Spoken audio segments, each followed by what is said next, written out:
ওমাল হায়াতুদ দুনিয়া ইল্লা মাতাউল গুরুর।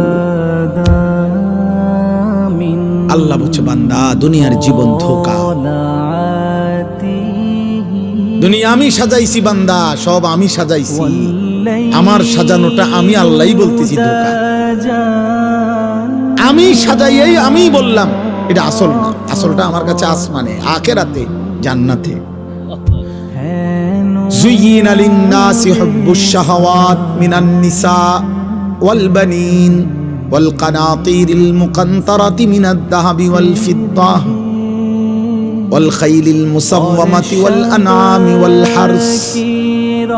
আল্লাহ তাআলা বলেন মানুষের জন্য আমি আল্লাহর পক্ষ থেকে সৌন্দর্যময়, লোভনীয়, আকর্ষণীয়, চমৎকার করে সাজিয়ে দেওয়া হয়েছে নারীর আকর্ষণ, সন্তানের আকর্ষণ, সম্পদের আকর্ষণ, দামি যানবাহনের আকর্ষণ, চতুষ্পদ জন্তু জানোয়ারের আকর্ষণ, ক্ষেত ফসল উপার্জনের প্রতি আকর্ষণ।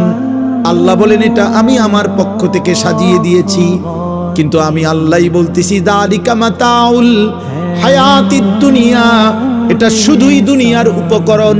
ওয়াল্লাহু ইনদাহু হুসনুল মাআব, আর বান্দা সবচেয়ে উত্তম প্রত্যাবর্তন আখিরাতে আমি আল্লাহর কাছে।